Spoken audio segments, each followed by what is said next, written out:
क्या गौतम अडानी के खिलाफ अब जेपीसी का गठन होना तय है?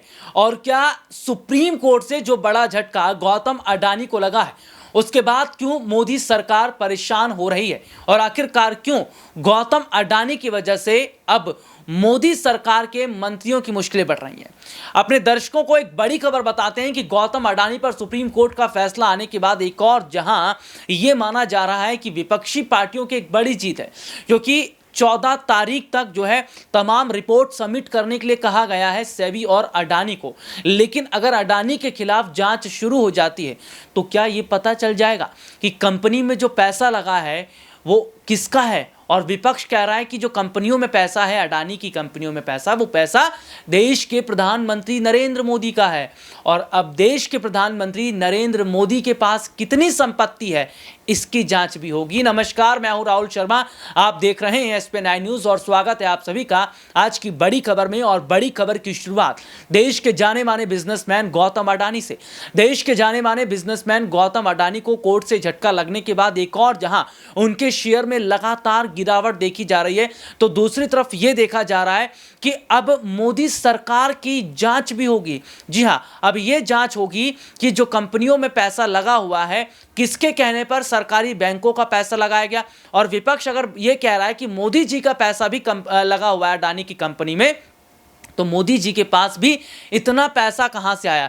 क्योंकि सीधे तौर पर देखा जा रहा है कि जिस तरीके से डीवाई चंद्रचूड़ का जो फैसला आया, उसके बाद जो झटका लगा, सीधे तौर पर अगर हम बात करें गौतम अडानी को, लेकिन कहीं ना कहीं पीएम मोदी की संपत्ति को लेकर एक जो बड़ा खुलासा हो रहा है, वो खुलासा ये जाहिर तौर पर बताता है कि आने वाले वक्त में क्या बड़ी मुश्किल में प्रधानमंत्री नरेंद्र मोदी फंस जाएंगे। और क्या इसीलिए जेपीसी का गठन नहीं करवाया जा रहा था, इसीलिए सरकार जांच से बच रही थी, क्योंकि अडानी के साथ साथ देश के प्रधानमंत्री नरेंद्र मोदी भी फंस रहे हैं। अपने दर्शकों को एक रिपोर्ट दिखाते हैं कि कैसे अडानी घोटाले में पीएम मोदी की संपत्ति को लेकर एक बड़ा खुलासा हुआ है। और जो खुलासा हुआ है उसे अगर आप सुनेंगे तो आप भी चौंक जाएंगे। देखिए एक रिपोर्ट। हिंडनबर्ग की रिपोर्ट के बाद से भारतीय उद्योगपति गौतम अडानी की मुश्किलें खत्म होती नजर नहीं आ रही।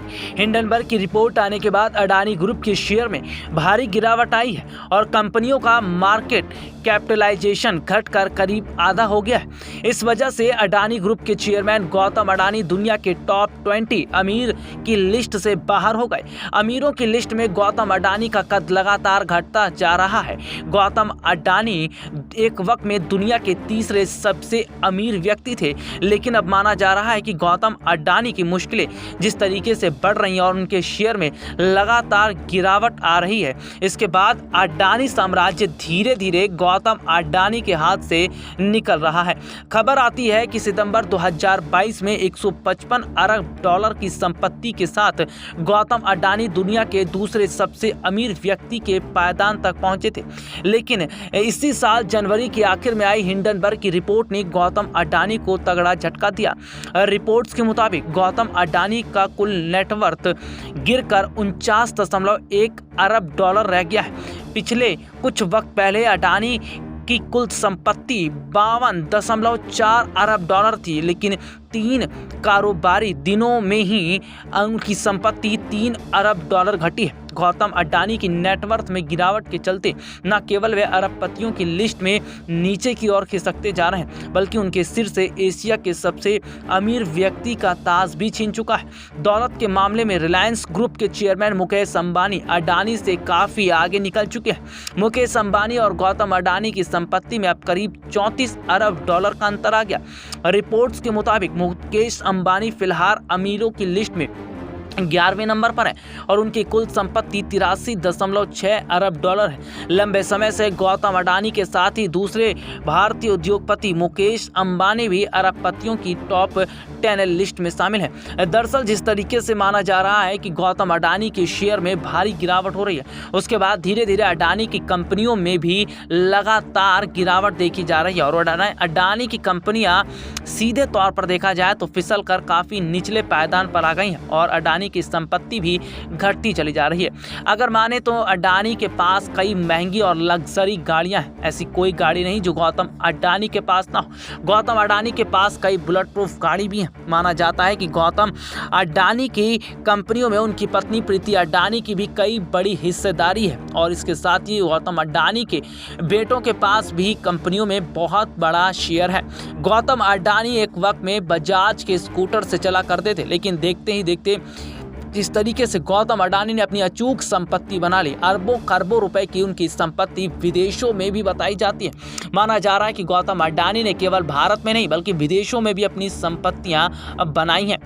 यह रिपोर्ट आपने देखी जिसमें विस्तार से हमने अपने दर्शकों को दिखाया कि कैसे जो 2 नंबर के पैसे हैं उसको 1 नंबर करने का काम किया गया और जिस भ्रष्टाचार, जिस काले धन की बात करती थी सरकार की, काला धन लाया जाएगा, भ्रष्टाचार खत्म किया जाएगा, ऐसा नहीं है। यह जनता को केवल बरगलाने का काम किया गया है। लेकिन अगर जिस तरीके से देखा जा रहा है कि अडानी के खिलाफ जो जांच है वो आने वाले वक्त में शुरू हो सकती है, जेपीसी के गठन को लेकर विपक्ष जो कह रहा है वो गठन होता नजर आ रहा है। लेकिन अब पीएम मोदी की संपत्ति पर जो खुलासा हो रहा है, जो ये कहा जा रहा था कि पीएम मोदी जो है केवल एक लिमिटेड सैलरी में काम कर रहा है, लेकिन असल तो यही है कि जो तमाम 2 नंबर का पैसा था वो 1 नंबर किया गया।